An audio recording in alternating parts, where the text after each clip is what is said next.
Hello बच्चों, मैं मनोज पांडे आपके प्यारे से चैनल एमएस कोचिंग इंस्टीट्यूट में आपका स्वागत करता हूं। फ्रेंड्स, अभी हम लोग बोर्ड एग्ज़ाम की तैयारी कर रहे हैं। जो क्लास 10 के बच्चे हैं, मैथ के सब्जेक्ट का हम लोग तैयारी कर रहे हैं।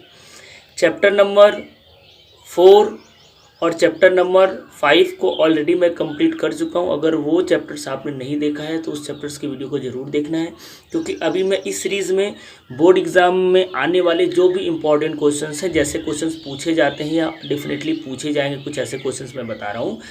तो आपके लिए ये सारे क्वेश्चंस बहुत इंपॉर्टेंट है अगर आप बोर्ड एग्ज़ाम की तैयारी कर रहे हैं तो, इसलिए इस सीरीज़ को आप ज्वाइन करिए। अगर अभी तक आपने हमारे वीडियोस को नहीं देखा है, जो पुराने वीडियोस को मैं पब्लिक किया हूं, तो प्लेलिस्ट में भी आपको लिंक मिल जाएगा, साथ साथ डिस्क्रिप्शन में भी मैं लिंक दे दूंगा।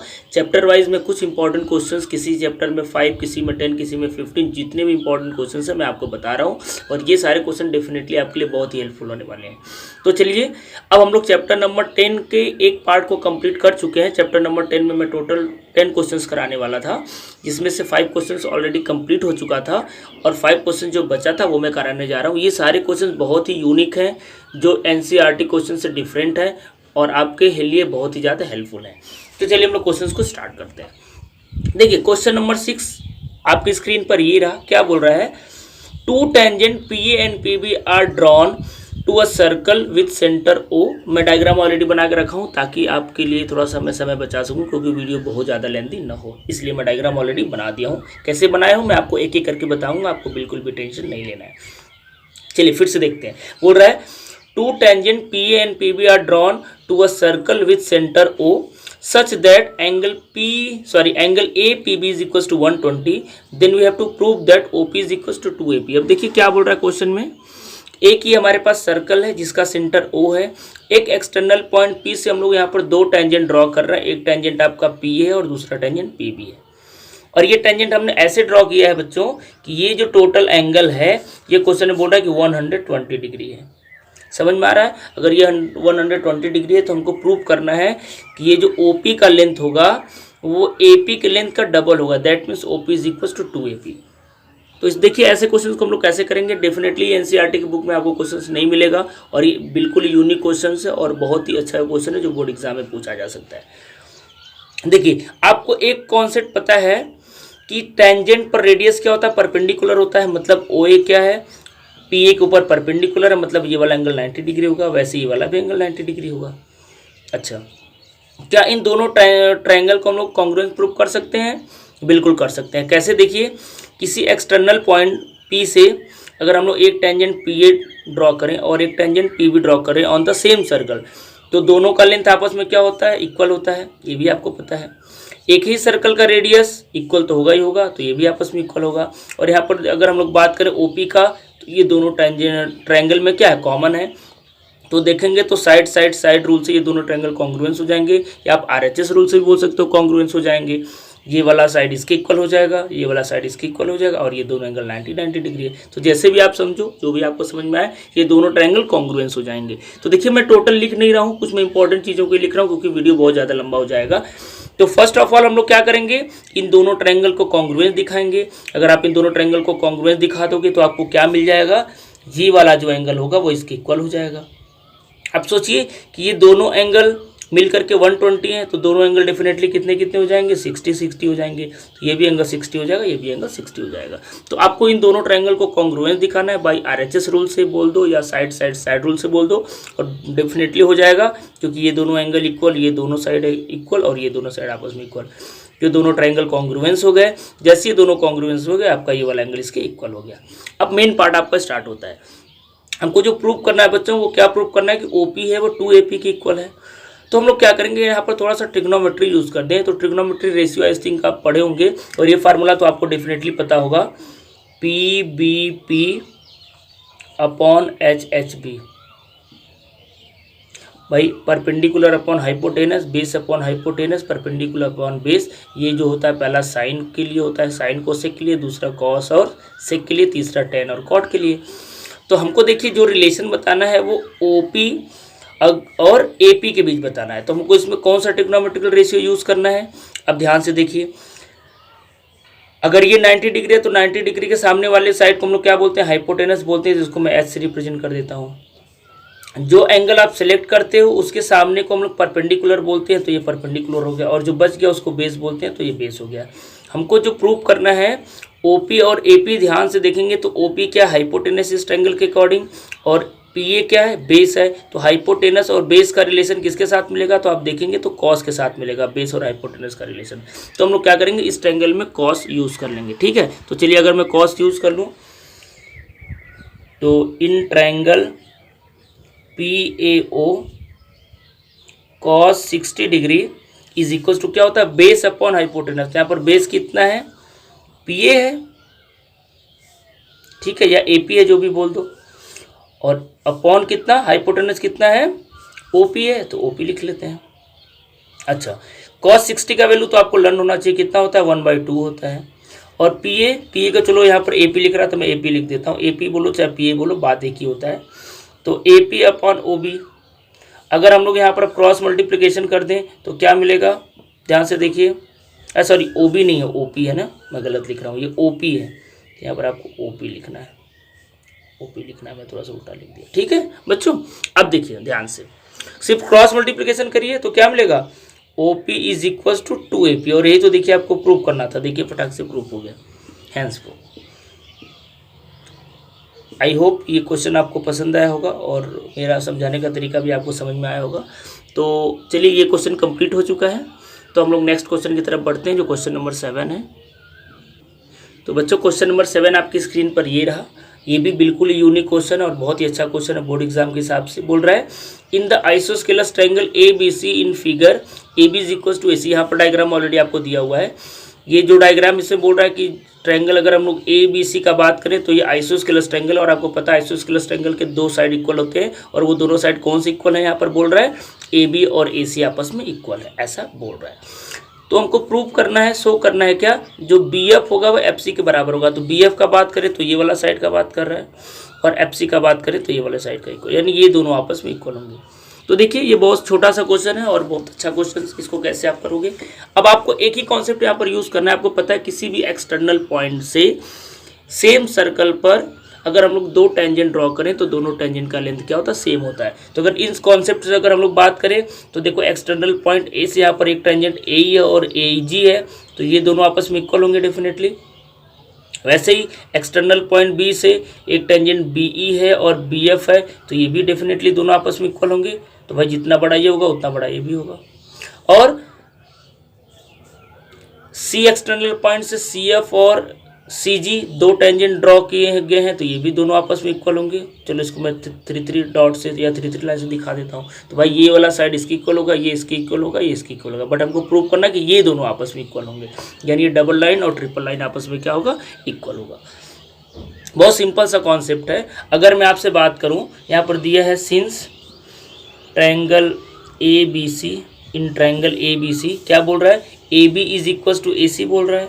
क्या बोल रहा है भाई, AB is equal to AC, since यहाँ लगेगा, यहाँ पर लिखेंगे इन ट्रायंगल, ठीक है, इन ट्रायंगल ABC। अच्छा, अगर AB is equal to AC है और आपको ये भी पता है कि AE और AG भी बराबर है, एंड और क्यों बराबर है, क्योंकि एक्सटर्नल पॉइंट से 2 टेंजेंट इक्वल होते हैं ड्रॉ करें तो ये आपका क्या है, AE is equal to AG है। अब आप ये सोचो कि ये पूरा आपस में इक्वल है और ये पार्ट आपस में इक्वल है, तो क्या ये दोनों पार्ट आपस में इक्वल नहीं होगा, बिल्कुल होगा। आप क्या करोगे, पूरे में से इसको माइनस कर दो तो ये मिलेगा, पूरे में से इसको माइनस करोगे तो ये मिलेगा। तो मैं पूरा इतना डिटेल में नहीं करूँगा क्योंकि टाइम भी थोड़ा सा बचाना कि वीडियो लंबा ना हो। तो मैं सीधा सीधा बोल सकता हूँ कि ये वाला पार्ट इसके क्या हो जाएगा, इक्वल हो जाएगा। तो आप बोल सकते हो क्या, देयरफॉर हम लोग क्या बोले, BE is equal to CG, BE is equal to CG हो जाएगा। भाई इसमें से इसको माइनस करोगे, इसमें से इसको माइनस करोगे तो ये दोनों पार्ट आपस में इक्वल हो जाएंगे। अच्छा, अब आपको क्या पता है भाई कि ये वाला पार्ट तो इसके इक्वल है और ये वाला पार्ट इसके इक्वल है, तो लिखोगे since BE is equals to BF and also FC is equals to CG, FC is equals to CG। अब आप ये सोचो कि ये वाला पार्ट इसके इक्वल हो गया और ये इसके इक्वल है और ये इसके इक्वल है, इसका मतलब ये दोनों आपस में इक्वल नहीं होंगे, बिल्कुल होंगे। तो लिख सकते हो देयरफॉर देयरफॉर आप क्या बोल सकते हो भाई, BF is equal to FC। बहुत सिंपल सा बात है। फिर से देखो कॉन्सेप्ट में क्या यूज़ किया, बहुत आसान है। ये पूरा आपस में इक्वल था, तो और ये दोनों तो आपस में इक्वल हैं ही प्रॉपर्टी से, इसका मतलब ये दोनों आपस में इक्वल हो गया। अगर ये दोनों आपस में इक्वल है और ये इसके इक्वल है, ये इसके इक्वल है, मतलब ये दोनों आपस में इक्वल है। बस इसी सेंटेंस को आप लिख दो। इस तरीके से आपका ये भी क्या हो गया, प्रूफ हो गया, हैंस प्रूफ। तो बच्चों आई होप आप इंजॉय कर रहे होंगे, आपको मज़ा भी आ रहा होगा मेरे साथ क्वेश्चंस करके। अब चलिए हम लोग नेक्स्ट क्वेश्चन की तरफ बढ़ते हैं, जो क्वेश्चन नंबर 8 है। तो मेरे प्यारे प्यारे बच्चों, क्वेश्चन नंबर 8 आपकी स्क्रीन पर ये रहा। क्या बोल रहा है, in the figure a circle is in subscribe in a triangle ABC with side AB given है, BC गिवन है और AC गिवन है। Find the length of the AD मतलब आपको ये लेंथ बताना है, BE मतलब आपको ये वाला लेंथ बताना है, और CF मतलब आपको ये वाला लेंथ बताना है। बोल रहा है कि एक ट्रायंगल ABC है जिसमें तीनों साइड का लेंथ दिया हुआ है, और इस ट्रायंगल के अंदर में अगर एक सर्कल हम लोग बना हुआ है, मतलब ऐसा बोल रहा है। तो आप बताओ कि ये तीनों साइड का लेंथ कितना होगा। तो यहाँ पर भी हम लोग वही कॉन्सेप्ट यूज़ करने वाले हैं कि किसी भाई इस पूरे सर्कल चैप्टर में ये कॉन्सेप्ट बार बार लगभग 60-70% क्वेश्चंस में यूज़ होता है, और ये तो आपको बिल्कुल अच्छे से पता होना चाहिए। अगर पता नहीं तो पता कर लीजिए। किसी भी सर्कल पे एक्सटर्नल पॉइंट से अगर दो टेंजेंट ड्रॉ करें तो दोनों टेंजेंट का लेंथ क्या होता है, आपस में इक्वल होता है। यही कॉन्सेप्ट देखो अभी हम लोग लगभग सब क्वेश्चन में यूज़ कर रहे हैं। तो अगर उसी कॉन्सेप्ट का अगर हम लोग बात करें तो एक्सटर्नल पॉइंट 8 से एक ट्रांजेंट AD है और एक ट्रांजेंट AF है, तो दोनों का लेंथ क्या होगा, इक्वल होगा। तो चलो मैं मान लेता हूँ थोड़ा सा कैलकुलेशन इजी करने के लिए, ये दोनों इक्वल है और दोनों का लेंथ कितना XX है। ऐसे ही B से भी दो टेंजेंट ड्रॉ किया गया है, दोनों का लेंथ चलो मैं मान लेता हूँ कितना है, YY है। भाई ये दोनों इक्वल होगा तो YY मान लिया। सिमिलरली C से अगर दो टेंजेंट हम लोग ड्रॉ करें CF और C, तो ये भी दोनों आपस में इक्वल होंगे, तो XY माना, तो इसको चलो मैं Z मान लेता हूँ। क्या दिक्कत है, समझ में आया। अब आप समझ गए होंगे कि हमको XYZ का वैल्यू बताना है, क्योंकि ये साइड बताना था इसको हमने X माना, ये साइड बताना था इसको हमने Y माना, ये साइड बताना था इसको हमने Z माना। यानी अगर इस इक्वेशन को सॉल्व करके कुछ इक्वेशंस का हम लोग जुगाड़ बना लें, सॉल्व कर लें और XYZ का वैल्यू निकालें तो हमारा वही आंसर होगा। अब देखिए क्वेश्चन में ही बोल रहा है कि भाई AB का लेंथ कितना है, 12 है। दैट मीन्स X में अगर हम लोग Y जोड़ेंगे तो कितना आ जाएगा, 12 आ जाएगा। तो अकॉर्डिंग टू डायग्राम अब मैं लिखना स्टार्ट करता हूँ कि अगर हम लोग X में Y को ऐड करें तो कितना आंसर आना चाहिए, 12। इसको इक्वेशन नंबर चलिए 1 मान लेते हैं। वैसे ही अगर हम लोग Y को Z के साथ ऐड करेंगे तो कितना आना चाहिए, 8 आना चाहिए। तो Y plus Z is equal to 8 होना चाहिए। इसको चलिए हम लोग इक्वेशन नंबर 2 मान लेते हैं। वैसे अगर हम X को Z के साथ ऐड करें तो कितना आना चाहिए, 10 आना चाहिए। अगर हम लोग X को Z के साथ ऐड करें तो कितना आना चाहिए, 10 आना चाहिए। अब देखिए आपके पास 3 वेरिएबल हैं X Y Z और 3 इक्वेशन, और आपको पता है कि जितना वेरिएबल है अगर उतना ही हमारे पास इक्वेशन है तो उनको ईजिली हम लोग सॉल्व कर सकते हैं। तो चलिए इसको देखिए आपको कैसे सॉल्व करना है। अगर हम लोग इक्वेशन सेकेंड और थर्ड को सपोज करो एक साथ सॉल्व कर लें, एलिमिनेशन मेथड से मैं कर रहा हूँ। आई होप आपको लीनियर इक्वेशन पता होना चाहिए, पता होगा, मैं ये जान के चल रहा हूँ।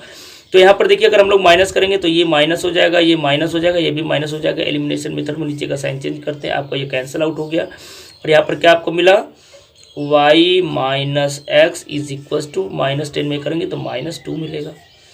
समझ में आया। एक देखिए आपको इक्वेशन मिल गया एक्स वाई में, इसको मैं थोड़ा सा रीराइट करूं, इसको मैं ऐसे लिख सकता हूं -x plus y is equal to -2 मिला एक इक्वेशन।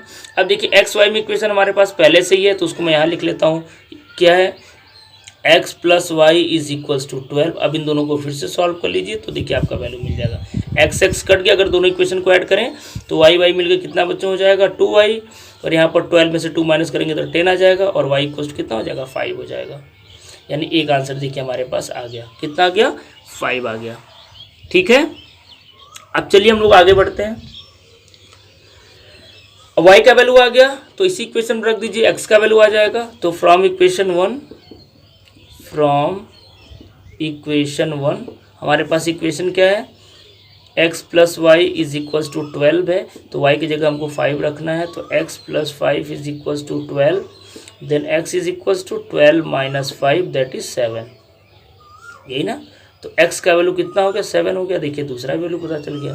अब x और y अगर आपको पता चल गया तो z तो पता करना बहुत ही आसान है, किसी भी एक इक्वेशन में रख लीजिए। जैसे आपके पास एक इक्वेशन है क्या, आपके पास एक इक्वेशन है वाई प्लस जेड सेकेंड वाला, वाई प्लस जेड कितना 8 के इक्वल है, तो वाई का वैल्यू 5 रख लीजिए।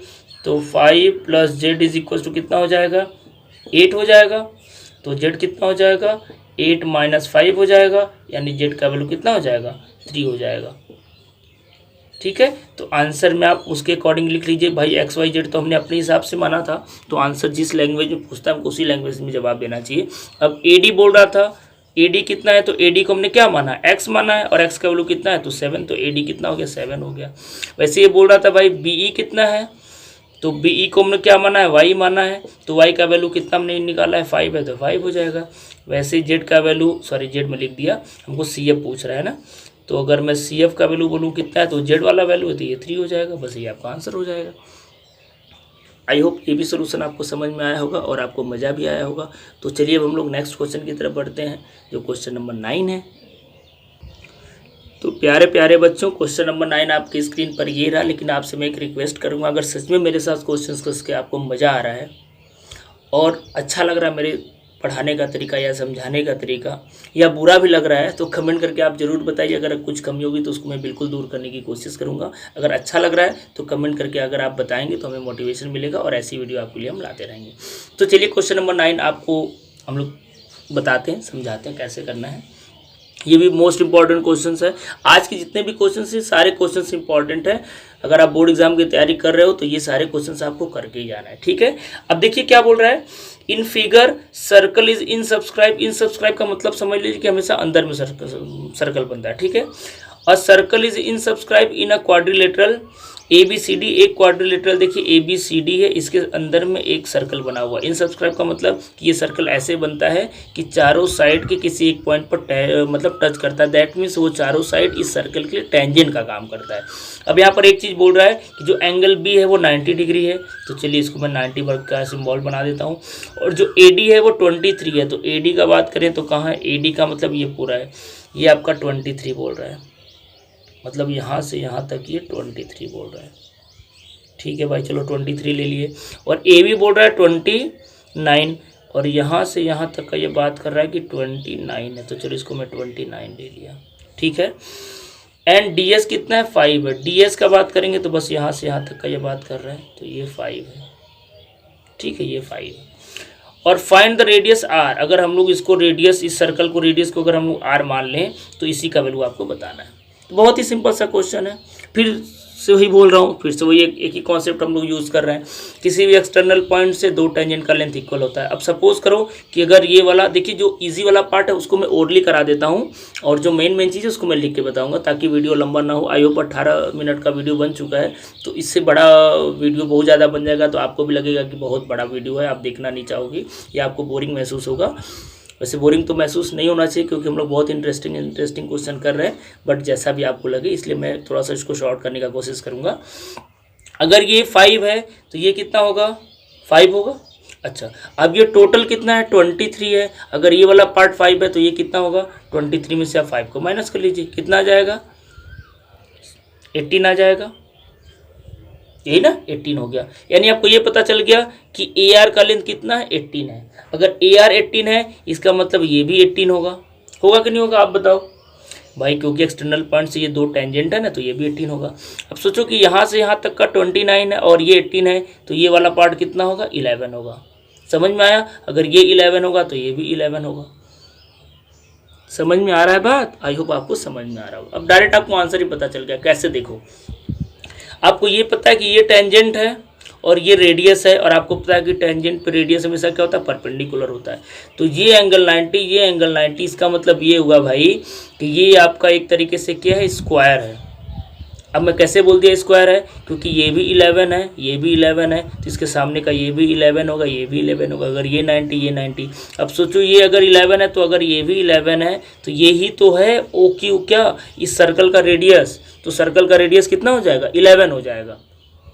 समझ में आया, तो इस तरीके से आप इसको निकाल सकते हो। इसी चीज़ को आप बस एक्सप्लेन करके लिख दो। मैं फिर से समझा दे रहा हूँ क्योंकि लिखूंगा तो थोड़ा सा वीडियो लंबा हो जाएगा। देखिए डी एस कितना है 5 है, तो ये भी 5 हो गया। अब अगर आप 23 में से 5 माइनस किए तो 18 आया। अगर ये 18 है तो ये 18 हो जाएगा। अब यहाँ से यहाँ तक 29 है, तो 29 में से 18 माइनस करोगे तो 11। अगर ये 11 तो ये 11 हो जाएगा। क्यों? क्योंकि भाई इस वही ना एक्सटर्नल पॉइंट से दो टेंजेंट हम लोग ड्रॉ कर रहे हैं इसलिए। अब आपको पता है कि टेंजेंट पर रेडियस क्या होता है? परपेंडिकुलर, और ये ऑलरेडी 90 डिग्री दिया हुआ है, दैट मीन्स ये एक स्क्वायर है। अगर ये स्क्वायर है तो आमने सामने का साइड इक्वल होगा, अगर ये 11 है तो ये भी 11 होगा, दैट मीन्स इस सर्कल का रेडियस कितना हो जाएगा? 11 सेंटीमीटर हो जाएगा। इसी चीज़ को आप एक्सप्लेन करके लिख लीजिएगा, ठीक है। अब चलिए हम लोग नेक्स्ट क्वेश्चन, जो कि इस वीडियो का लास्ट क्वेश्चन है और इस चैप्टर का भी लास्ट क्वेश्चन है, उसको भी हम लोग कर लेते हैं। तो बच्चों क्वेश्चन नंबर 10 जो कि आखिरी क्वेश्चन है इस चैप्टर का और इस वीडियो का भी, उसको हम लोग स्टार्ट करते हैं। देखिए क्वेश्चन में क्या बोल रहा है, in figure 2 circle touch each other internally at point C, यानी देखिए दो हमारे पास सर्कल हैं और दोनों सर्कल इंटरनली नहीं होगा, सॉरी एक्सटर्नली होना चाहिए। हाँ एक्सटर्नली देखिए एक पॉइंट सी पर क्या करते हैं, एक दूसरे को टच करते हैं। तो हमको क्या बोल रहा है, prove that the common tangent at C, यानी सी पर एक देखिए जो टेंजेंट है इसको हम लोग क्या लिखे, ई एफ लिखे हैं। इसको हम लोग कॉमन टेंजेंट बोलेंगे क्योंकि ये दोनों सर्कल के लिए है। ये जो कॉमन टेंजेंट है पॉइंट सी पर bisect the other two tangent, यानी अब अदर दो टेंजेंट कौन से हैं? एक टेंजेंट देखिए आपका ये पी क्यू है, एक टेंजेंट क्या है, जी एच है अकॉर्डिंग टू डायग्राम। तो ये क्या करता है, ये वाला जो टेंजेंट है इनको दो बराबर भागों में बांटता है। मतलब आपको प्रूव करना है कि ये वाला पार्ट इसके इक्वल होगा और ये वाला पार्ट इसके इक्वल होगा, ये प्रूव करना है। तो ये भी बहुत सिंपल सा क्वेश्चन है। देखिए आप इसको कैसे कर सकते हो, ध्यान से मेरी बात को समझो। अगर हम लोग ध्यान से देखें, हमको यही प्रूव करना है ना कि ये जो ई एफ है इन दोनों को बाइसेक्ट करता है। तो अगर हम लोग इस सर्कल की सिर्फ अगर बात करें, ध्यान से मेरी बात को समझिए, अगर इस सर्कल के लिए बात करें तो उसके लिए ई एक एक्सटर्नल पॉइंट होगा कि नहीं होगा? अगर ई एक एक्सटर्नल पॉइंट है तो ये दोनों आपस में क्या होने चाहिए, इक्वल होने चाहिए। भाई दो टेंजेंट हो गया ना, ई पी और ई सी। तो आप इसको अभी मैं चलिए लिख के भी दे दूंगा, पहले इसको समझ लीजिए। अगर ई पी और ई क्यू आपस में इक्वल होंगे, बिल्कुल होंगे, क्योंकि एक्सटर्नल पॉइंट से दो टेंजेंट ड्रॉ कर। वैसे अगर इस साइड के लिए बात करेंगे तो ये दोनों भी आपस में इक्वल होंगे। भाई एक्सटर्नल पॉइंट ई से एक टेंजेंट ई सी और एक टेंजेंट ई क्यू है इस सर्कल के लिए, तो ये भी दोनों आपस में इक्वल होंगे। अगर ये वाला साइड इसके इक्वल, ये वाला साइड इसके इक्वल, तो ये दोनों आपस में इक्वल नहीं होंगे? बिल्कुल होंगे। और वही सेम कॉन्सेप्ट आप यहाँ भी यूज़ कर लोगे, नीचे भी जो मैं ऊपर समझाया। समझ में आया? एफ से दो टेंजेंट है तो ये वाला पार्ट इसके इक्वल होगा और ये वाला पार्ट इसके इक्वल होगा, तो ये दोनों भी आपस में इक्वल हो जाएंगे। तो आप इसको सिंपली लिख भी सकते हो। चलिए मैं आपको लिख के भी बता देता हूँ कि इसको आपको कैसे लिखना है। अब ये पूरा कॉन्सेप्ट आप लिख लेना। Since from an external point E two tangent will be equal, therefore हम लोग बोल सकते हैं फॉर फर्स्ट सर्कल, में शॉर्ट में इसको लिख रहा हूँ, फॉर फर्स्ट सर्कल क्या लिखेंगे, E P is equals to E C. ठीक है, E P is equals to E C. For second circle, for second circle, second circle के लिए हम लोग क्या लिखेंगे, E C is equals to E Q, या E Q is equals to E C. E Q is equals to E C, sorry ये E सी है, यहाँ पर ई पी में एफ लिख दे रहा हूँ, सॉरी ई है ना, ई पी और ई सी, ई पी और ई सी। तो ये देखिए ई क्यू और ई सी। अब ये इक्वेशन नंबर फर्स्ट मान लीजिए, ये सेकंड मान लीजिए, और किसी इक्वेशन के अगर left right hand side equal है तो लेफ्ट हैंड साइड तो डेफिनेटली अपने आप इक्वल होगा। तो from equation number 1 and 2, from equation number 1 and 2 क्या बोल देंगे, E P is equals to E Q, E P is equals to E Q, that means E F bisect P Q. इसको लिख देंगे ऐसे, क्योंकि क्वेश्चन ऐसे ही बोल रहा है। आप लिख सकते हैं दैट